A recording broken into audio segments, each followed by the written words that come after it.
This Thursday we shall commemorate Tisha B'Av, the saddest day of our calendar. It marks the destruction of the first temple by the Babylonians and the second temple by the Romans.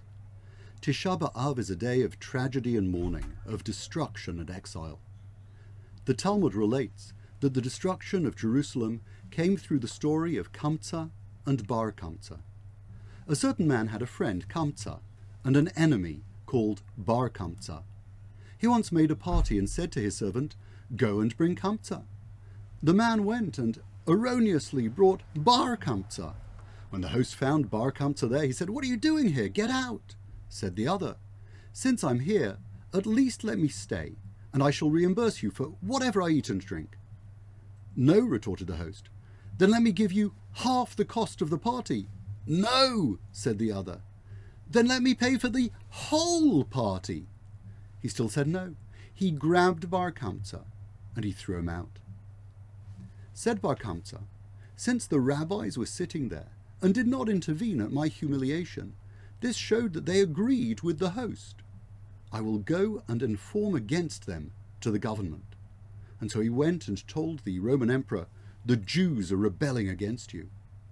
On Bar Kamtza's advice, the emperor sought to test the allegation, and he sent a calf to the rabbis to sacrifice on his behalf. As it was being delivered, Bar Kamtza cut a small mark into the animal's lip or eyelid, not something that would have bothered the Romans, but rendering it unfit for kosher sacrifice. We now hit a tragic final act of rabbinic paralysis. The sages thought that they should sacrifice the blemished animal and not anger the Roman emperor.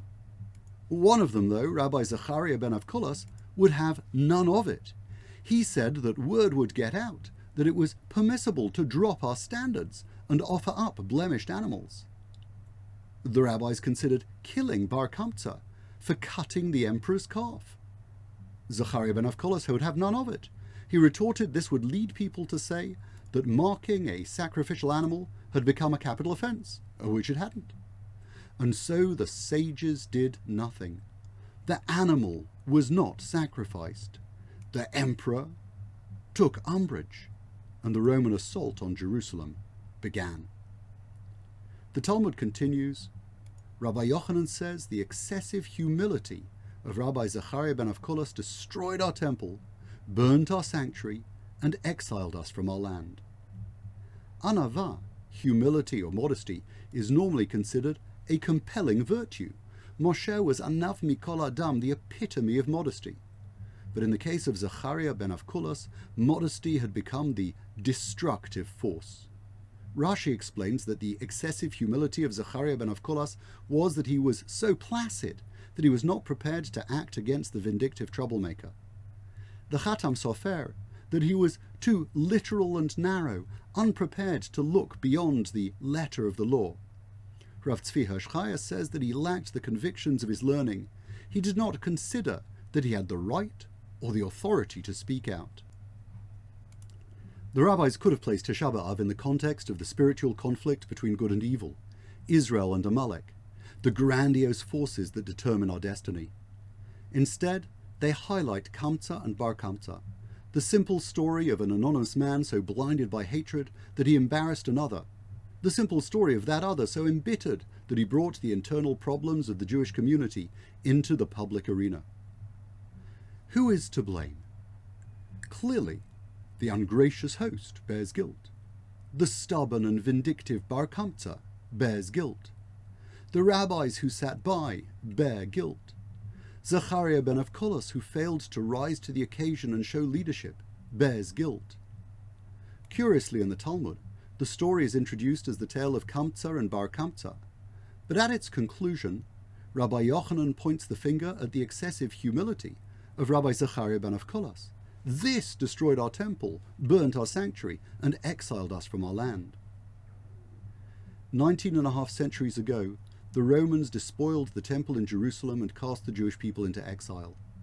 Our own capacity for self-destructive behavior is nothing new. It has been a motif of Jewish communities and Israeli politics throughout time. In some respects, we are a stronger Jewish world and blessed with greater national security than at any time in Jewish history. However, We're also a Jewish people more riven and divided against itself than any time before. There are greater tensions between religious and secular, religious and religious, between disparate visions of Israel. Sectors of the Jewish community puzzle and marginalize fellow Jews. Jews rally against Israel to disenfranchise, boycott, and disengage. The challenge for our rabbis has always been to find the right solution within halakha. One cannot save Yiddishkeit by jettisoning the Torah. An innate conservatism preserves authenticity against faddism, fashion, or whim. Nonetheless, we learn from the Kamsa Bar Kamsa story that the sages hold the rabbis accountable.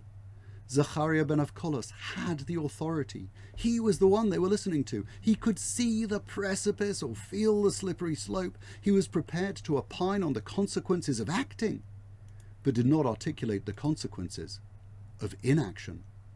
More particularly, he did not call out the injustice as if that was not his department. On Tisha B'Av, we're reminded that while idolatry and bloodshed destroyed the first temple and saw a century of exile, schism and misplaced self-righteous conduct destroyed the second temple, and for these, 2 millennia later, we're still struggling to recover. For 2,000 years we have prayed. May Hashem bless us with peace in a unified Jerusalem. May we be among its builders. May we and our leaders recognize that heavenly healing of our city begins with our endeavors to address the rifts, to unify our people, from our endeavors to call out injustice, and with our own urgent initiatives to heal ourselves. Wishing you and all your families good health, Shabbat Shalom, and the merit of redemption.